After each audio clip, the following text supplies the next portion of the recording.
Hello বন্ধুরা, আমি চলে এসেছি সুপ্রিয়ার প্রাণ ভ্রমরা থেকে। আমি সুপ্রিয়া। আজকে আবার তোমাদের কাছে একটা নতুন রেসিপি নিয়ে এলাম, পটলের মালাইকারি। আমরা চিংড়ি মাছের মালাইকারি খাই, রুই মাছের মালাইকারি খাই, আজকে খাবো আমরা পটলের মালাইকারি।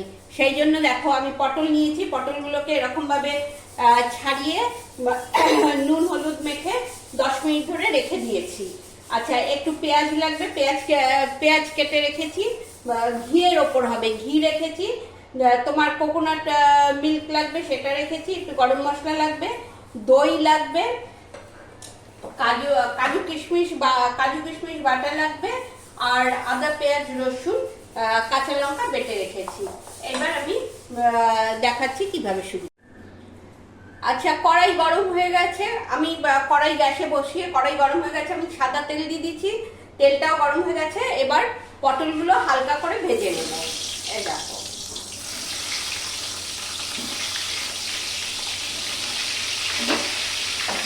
পটলগুলো হালকা করে ভেজে নেব। চলো, ভাজা হয়ে গেছে, এবার তুলে নিচ্ছি। এই দেখো, ভাজা অনেকটাই হয়ে গেছে, একটু নরম করে ভেজেই তোলা, বেশি কড়া ভাজা হবে না, ওই জন্য এই যে দেখো ভেজে নিলাম। এবার তেলটা সরিয়ে কড়াইতে ঘি দেব।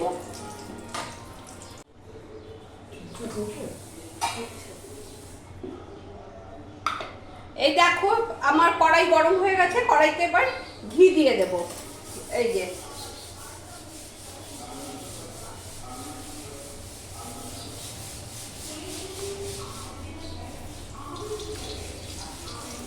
কড়াইতে ঘি দিয়ে দিলাম। ঘিটা একটু গরম হলে আমি একটু গরম মশলা ফোড়ন দেবো। গরম মশলার মধ্যে আমি এলাচ, লবঙ্গ আর দারচিনি দিচ্ছি। এগুলো একটু ফোড়ন দিয়ে দেব, একটু ভেঙে ভেঙে দিও। এলাচগুলো একটু ফাটিয়ে দিও। এলাচগুলো ফাটিয়ে দিও, দারচিনিগুলো আমি একটু ভেঙে দিলাম।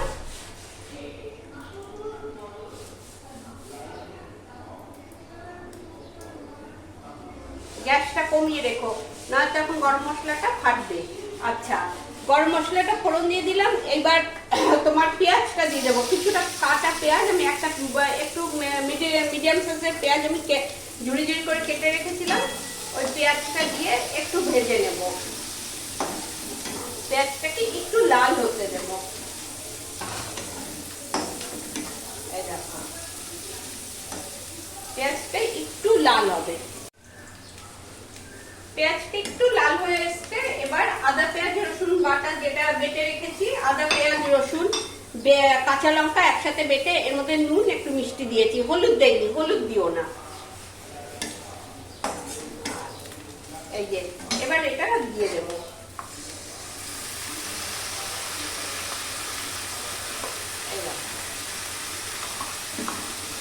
আর গ্যাসটা কিন্তু মিডিয়ামেই রাখবে, গ্যাসটা বাড়িও না, তাহলে তাড়াতাড়ি চেপে যাবে।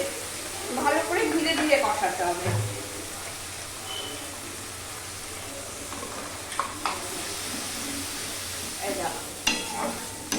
এইটা একটু কষিয়ে নেব। এই যে আদা পেঁয়াজ রসুনটা বেশ খানিকটা কষিয়ে নিলাম। এবার কাজু কিশমিশ বেটে রেখেছিলাম, এই দেখো কাজু কিশমিশ বেটে রেখেছিলাম, এটা দিয়ে আর একটু কষাবো। আর মিষ্টিটা কিন্তু একটু বেশি দেবে, কারণ তোমরা সবাই জানো মালাইকারি একটু মিষ্টি হয়, তাহলে ভালো লাগে, বেশি ঝাল ভালো লাগে না, মিষ্টিটা একটু বেশি দেবে, দিয়ে একটু নেড়ে নেবে।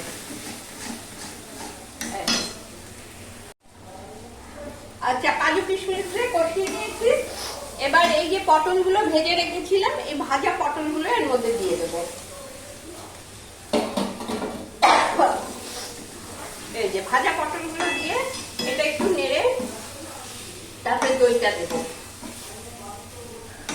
এই দেখো একটু নেড়ে নিলাম, এবার দইটা দেবো। কাজু কিশমিশটা দেওয়ার পর না কন্টিনিউ নাড়বে, কারণ কাজু কিশমিশের জন্য কড়াইতে লেগে যাচ্ছে। আচ্ছা, দইটা দেবো, দইটা দিয়ে একটু নেড়ে নেব।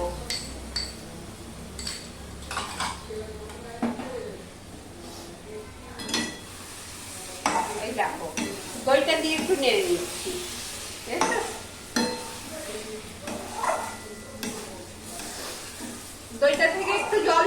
কিন্তু। এই দেখো, দইটা দিয়ে একটু নেড়ে নিলাম।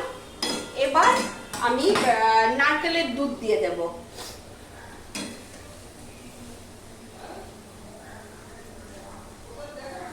ব্যাস, নারকেলের দুধ দিলাম আর অল্প জল দেব, বেশি জল দিও না, একটু অল্প জল দেবে। ব্যাস, এবার একটু ফুটতে দেবে। এবার এটা একটু ফুটে উঠবে। তোমাদের যদি মনে হয় ঘিয়ে করবে না, শরীর খারাপ করবে, তাহলে তোমরা সাদা তেলেও করতে পারো, কিন্তু সর্ষের তেলে করো না, সাদা তেলেও করো। এই যে এরকম একটু ঠিক করো জিনিসটা। এটা পোলাও দিয়েও ভালো লাগে, রুটি দিয়েও ভালো লাগে, ভাত দিয়েও ভালো লাগে, সব দিয়ে এটা ভালো লাগে। রুটি দিয়ে তো খুব ভালো লাগে। এটা করে দেখো, ভালো লাগলে আমাকে লাইক কমেন্ট দিয়ে জানাবে, আর শেয়ার করতে কিন্তু ভুলো না কারোর সাথে। এই দেখো, এবার একটু ঢেকে দিচ্ছি, একটু ফুটে উঠুক। এবার ঢাকা খুলে দেখি। এই দেখো, এটা টকবক করে ফুটছে, তার মানে এটা হয়ে গেছে। আর জলটা তোমরা একটু বুঝে দিও, কারণ ভীষণ টেনে যাবে, ঠান্ডা হলে ভীষণ টেনে যাবে, কাজুটা রয়েছে বলে। ওই জন্য একটু বুঝে দিও, যখন খাবে তখন যাতে ঠিকঠাক থাকে। এই যে আমার হয়ে গেছে, আমি এবার ওপর থেকে একটু ঘি দিয়ে দেবো। এই যে ওপর থেকে একটু ঘি দিয়ে দিলাম, ব্যাস। আর আরেকটা জিনিস দেব, একটু আমি কিচেন কিং মশলাটা আমি একটু দেই। গরম মশলার গুঁড়ো দেবো না, আগেই গরম মশলার গুঁড়ো দিয়েছি, একটু কিচেন কিং মশলাটা দিয়ে দেবো। এই দেখো,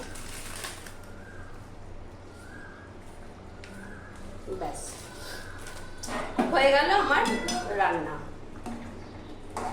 দেখেছো? এবার বন্ধ করে দিচ্ছি। বন্ধ করে এবার তোমাদের সামনে থেকে দেখিয়ে দিচ্ছি। এই দেখো, তোমাদের সামনে থেকে দেখিয়ে দিচ্ছি, আমার পটলের মালাইকারি হয়ে গেল। খুব সুস্বাদু একটা খাবার, তোমরা বানিয়ে খেও, এবং ভালো লাগলে আমাকে লাইক কমেন্ট শেয়ার করো, জানিও তোমরা কেমন খেলে, তাহলে আরও ভালো ভালো আমি পোস্ট দিতে পারবো। আর যারা এখনো সাবস্ক্রাইব করোনি তারা প্লিজ সাবস্ক্রাইব করে দিও, আর নিচের বাটনটা, বেল বাটনটা টিপে দিও, তাহলে আমার সমস্ত ভিডিও তোমরা চটজলদি পেয়ে যাবে। ঠিক আছে? এই দেখো, এখানেই শেষ করছি। আবার দেখা হবে তোমাদের সাথে আমি নেক্সট ভিডিওতে।